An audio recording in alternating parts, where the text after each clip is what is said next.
안녕하세요. 재밌게 살고 싶은 사람 노말입니다. 오늘은 제가 살아오면서 내 일을 정말 잘하고 싶고 내가 좋아하는 것도 더 잘하고 싶고 자유롭게 살고 싶어서 읽었던 인생책 3권을 소개해드리려고 하는데요. 아마 여러분들 중에 공감을 하실지 모르겠어요. 저는 예전부터 걱정이 생기면은 가장 먼저 하는 일이 있었는데요. 그건 바로 책 읽기였어요. 대학생 때는 공강 시간에 학교 도서관을 진짜 자주 갔었고요.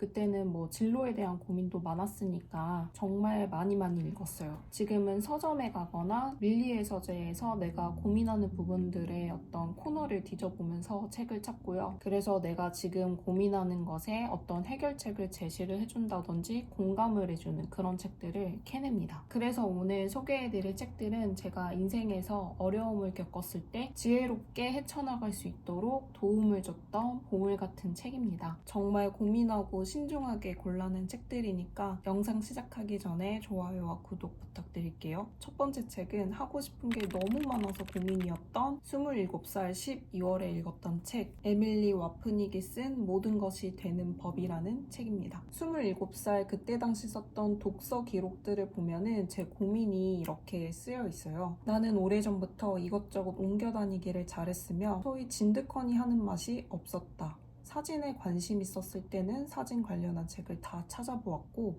거금을 주고 DSLR을 사서 출사를 다녔다.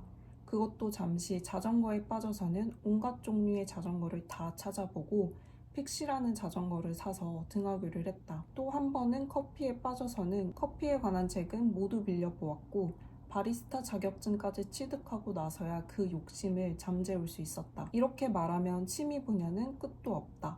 그렇다면 다른 것은? 나는 공대생이지만 내 시간표를 채우는 교양 과목은 다양했다. 경영, 예술, 철학, 인문학 등 내가 듣고 싶은 과목들로 채워들었다. 물론 학점은 보장되지 않았지만 참고로 저는 철학 수업 들을 때가 진짜 신선한 충격이었어요. 교수님한테 질문을 진짜 많이 하더라고요. 공대 수업에서는 이 교수님 눈을 피하기 바빴거든요. 네, 아무튼 그리고 학교를 다니면서 창업도 했었다. 이 모든 것들은 한참 빠져있을 때만큼은 그 어느 때보다 행복했다. 그러나 시간이 지나면 흥미가 떨어졌고 그리고 뒤도 안 돌아보고 다른 흥미거리로 정착했다. 반복되는 패턴으로 인해서 이게 나에게 스트레스가 되었다. 왜 나는 한 가지에 집중하지 못하는 것일까? 어떤 일에 전문가가 될 수 없는 것일까 하는 생각들이 나를 괴롭혔다. 본 직업은 하나, 그 하나를 마스터해서 전문가가 되어야 한다는 인식이 있는데 그런 배경에서는 나의 철새 같은 행동이 진정성이 없어 보였다. 여기까지가 이 걱정 기록이에요. 20대에는 내가 정말 잘하는 거나 좋아하는 거를 모르는 사람들이 진짜 많아요. 취미가 없다는 친구들도 있고요. 진짜 의외로 많아요. 저는 이제까지 취미가 없어서 고민이라는 친구들을 많이 봤거든요. 그래서 내 취향을 찾기 위해서 이것저것 닥치는 대로 하다 보면은 왜 나는 진득하게 뭔가에 정착을 하지 못하나 그런 고민을 할 때가 또 와요. 하고 싶은 것도 많아요. 욕심도 많은 거죠. 이 책의 저자 에밀리 와프닉은 넓은 분야에 얕게 조금씩 잘하는 사람들을 다능인이라고 칭하고 작가 또한 다능인이기 때문에 우리라고 합니다. 다능인이 행복하기 위해서는 삶에 의미가 필요해요. 어떤 활동이 의미 있는지 아닌지에 대해서는 정해진 기준이 없지만 우리는 대개 느낌으로 그것을 압니다. 우리에게 의미를 가져다주는 행동을 구분하는 한 가지 방법은 우리의 왜를 알아내는 것이고 그것이 우리를 동기부여하고 움직이는 힘이라고 합니다. 그리고 왜를 알아내기 위해서는 과거 우리에게 의미를 주었던 일들을 생각해 볼 필요가 있고 왜 그 활동을 즐겼는지 질문을 해야 합니다.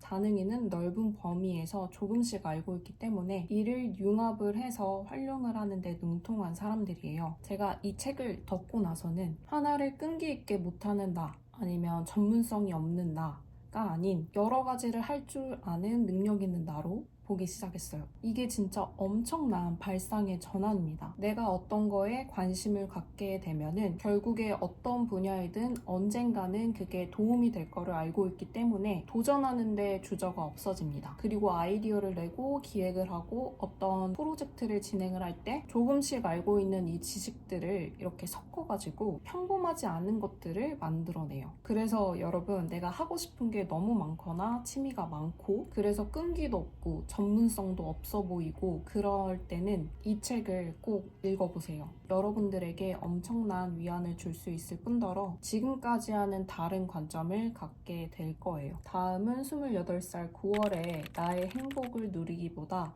남의 눈을 신경을 썼던 걸 알고 있었을 때 그때 읽었던 책, 존 스튜어트 밀의 자유론입니다. 사실 저에게 인생책을 딱 한 권만 꼽으라고 하면은 당연 자유론이에요. 그만큼 제 가치관에 엄청난 변화를 가져다 주었던 책이었고 이 책을 읽기 전으로는 돌아갈 수 없다고 생각을 해요. 28살의 저는 이 정도 나이면 자유로운 선택을 할 수 있는 어른이라고 생각을 했었어요. 먹고 싶으면은 먹고, 사고 싶은 거를 사고, 입고 싶은 거를 입고, 하고 싶은 거를 하고 그렇게 잘 살고 있다고 생각을 했었어요.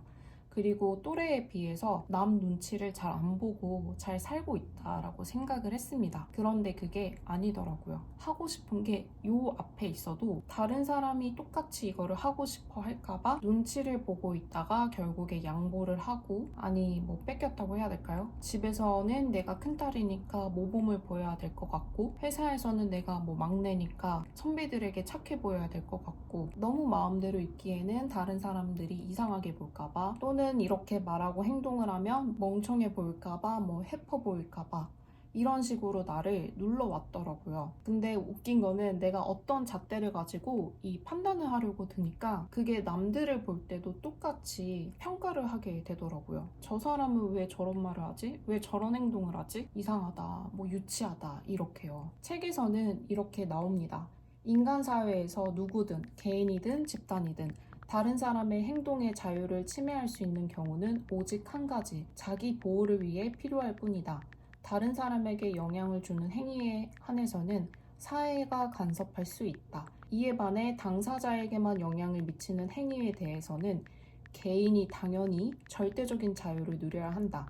자기 자신, 즉 자신의 몸이나 정신에 대해서는 각자가 주권자인 것이다. 현대 사회를 살고 있는 우리들에게는 너무 당연한 것 같은 말이지만 사실은 잊고 지냈던 가치인 것 같았어요. 다른 사람에게 피해를 주지 않은 난 내 몸과 정신의 주인은 바로 나이고 나는 절대적인 자유를 누려야 한다. 너무 멋진 생각이잖아요. 더는 내가 어떻게 보일까를 걱정하면서 양보를 할 필요가 없었어요. 또 책에서 나오는 정말 멋진 생각을 알려드릴게요. 어떤 문제에 대해 가능한 한 가장 정확한 진리를 얻기 위해서는 상이한 의견을 가진 모든 사람들의 의견을 들어보고 나아가 다양한 처지에 있는 사람들의 시각에서 그 문제를 이모저모 따져보는 것이 필수적이다.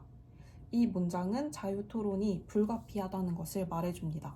책의 저자 존 스튜어트 밀은 아마 극티이지 않았을까 싶은데요. 나와 의견이 다를지라도 들어보고 수용할 건 수용하고 이거는 왜 아닌지를 따져보아야 대화가 완성이 되거든요. 물론 토론에서 이기면 좋겠지만 내가 틀림을 인정하는 것도 중요하고 그래서 저는 다양한 주제로 깊게 대화하는 거를 되게 좋아해요. 앞서 말했듯 깊은 지식이 없더라도 말하면서 내가 알아가는 것도 좋고 나와 다른 생각을 듣는 것도 흥미있거든요. 이런 과정을 겪으면 나와 다른 사람을 이상하다고 생각을 하고 배척을 하는 대신에 그럴 수도 있겠구나 하고 수용하는 게 좀 쉬워집니다. 저는 그래서 자유론을 읽고 얼마 안 돼서 고향을 떠나서 서울에 가서 독립을 시작하게 되었습니다. 이후에 제 삶은 제2막이 시작되었다고 할 만큼 많이 바뀌었어요. 세 번째 책은 30살 여름.